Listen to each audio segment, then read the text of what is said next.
one of my arms, one of my wrists, and when they tried to put the handcuff on the other one, I resisted, and we kind of wrestled around a little bit, and I started yelling for help, and there were two big guys that came in and didn't help me, they helped them. Okay. And eventually they ended up, and that's how I kind of got scraped up, and eventually somebody was sitting on my back. I was on my chest with my hands behind my back, and they were sitting on my back, and I said, I can't breathe, and they didn't move, but eventually I was able to wiggle to the side. So you could breathe better? So I could breathe, yeah. And then they it was pretty obvious what was going on. They created a story together outside, typed it up, and then submitted it, so they, and I kind of got the impression that part of the story was that I punched her in the chest or something, because one of them said, I never saw the report, but one of them said, how's your chest or something, and she was like, yeah, it's okay or something, so. So you said they made up a story in the hallway. Can you elaborate on that, what you saw or heard, or what leads you to believe that? Well, it was, they left together, and they had this other guy watching me. They left together, and then they came back, and she typed it up. Okay.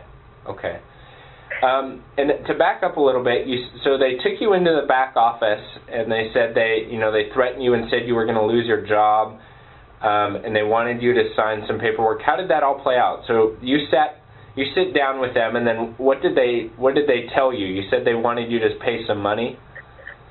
Yeah, there was, this, and I don't know where I learned about this, but I was reading about this scenario where that's it's kind of like a shakedown, we're going to press charges unless you sign this paper saying you never come back and you pay us $300. Yeah. And so I had read about that, and I said, no, I'm not going to pay you $300. Yeah. They said, well, call the police, and I said, good. At what point did they say you were going to lose your job?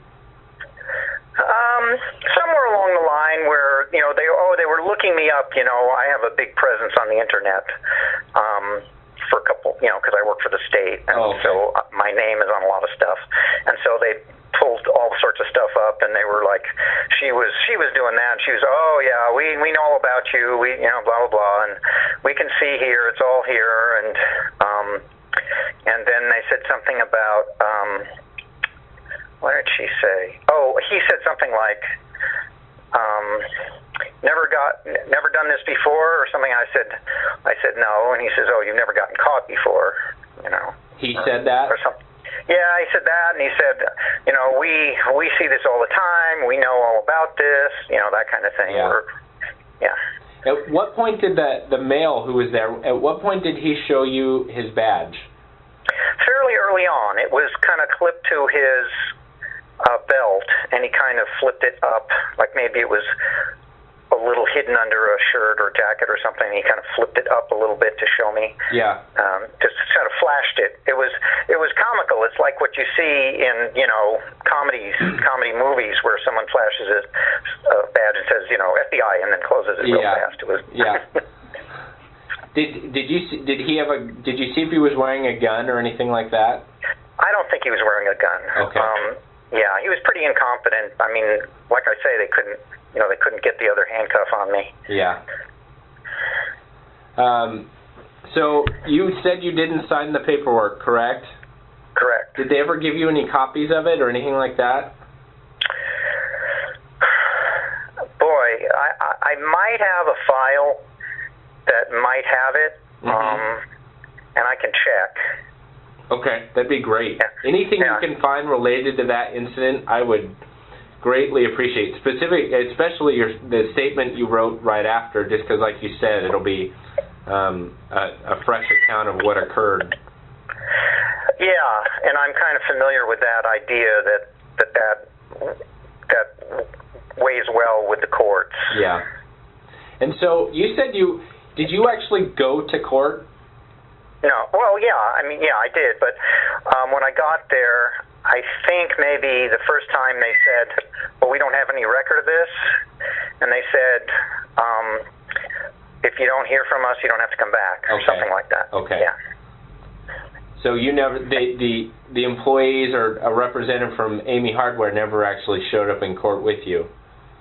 I don't believe so, because there wasn't any, I don't even know if I was on the docket, or, so I don't think anyone else was there, but like I say, they didn't call my name or anybody else, so, and I had submitted this information, I think, before I ever went to court, this statement and the picture. Okay. And the DA, it was a little unusual, so I don't know how the DA handled it, whether it got lost, in the pit shuffle, or whether they actually,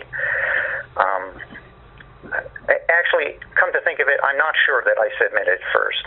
Okay. I may have went in. I may have gone in, and then they didn't call me, and they said, if we don't hear from you, if you don't hear from us, don't worry about it. And then I thought, okay, now's my chance I better weigh in and make sure that I don't hear from them. Yeah. Okay. Have you had have you gone back to Amy since this incident? No, I have not. Have they ever contacted you, or is anyone else of those loss prevention people, or have you had any contact with them since then? Nope. Okay. I think that answers most of my questions off the top of my head. Maybe if you could look this week for anything you have related to this. So if you took any the photos you said, if you have any others, and then that statement that you wrote, that would all be incredibly helpful. And then I can come get it from you, or you can drop it off with me, whatever's most convenient for you. Yeah. I'd really like to come get it. And then off the top of my, do you remember what car did you walk there? Did you drive there that day? I drove there. I'm not. I actually have a couple of cars. So I'm not sure, but it probably 2013. It probably was a blue '96 old Sierra. Okay. Do you happen to know the license plate for that vehicle? Not off the top of my head, but I can find it. Yeah, if you could find that license plate, also, I'd be curious to see that. Okay. Are you looking for video from the? No, I'm actually. I've got different records from, like I said, for your case, for a lot of others with names and license plates, and I'm trying to just connect all the dots. So if I know that, okay. I can see if your license plate, if I have it, and if it was, related to this. Okay. I think that. So can you describe just kind of generally that your interaction with the female? What was her demeanor and attitude through your whole contact? Her demeanor was that she was trying to convince me. She was trying to convince me to sign this paperwork, and it became pretty clear. I can't. Like I say, that I think the statement will have some more detail examples. Yeah, but it was. It made me believe that she would say anything she had to. Okay, to get you to sign that paperwork. Or to get her way. Yeah. Did she make? Yeah. Did either of them make any other? I know that you said that they said that you would lose your job. Did they make any other statements or threats of that nature if you didn't, about what would happen if you didn't sign the paperwork? No, I can't remember. I can't recall whether, but I know the other thing that they'll do is say it messes up your credit, but I can't remember off the top of my head if they use that one. Okay. Now, how about the male half? What was his demeanor during the encounter? How did he treat you? Well, he was an expert. He saw this all the time. That type of thing. Yeah.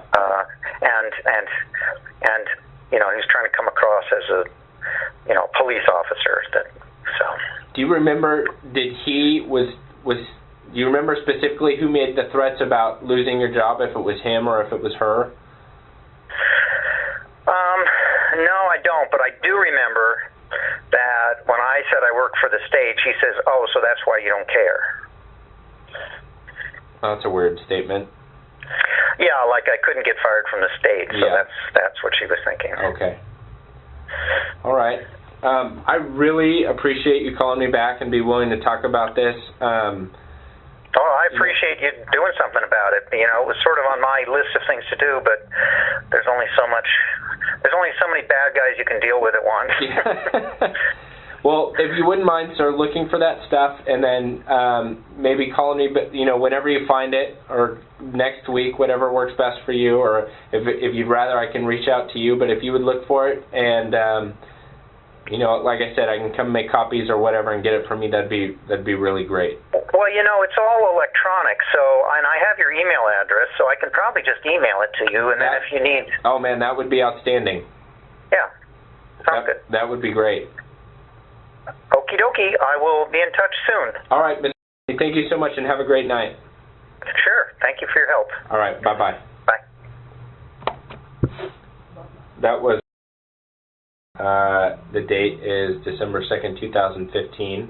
It's 17:41 hours, and this is in relation to SSD case number 2013-0001233.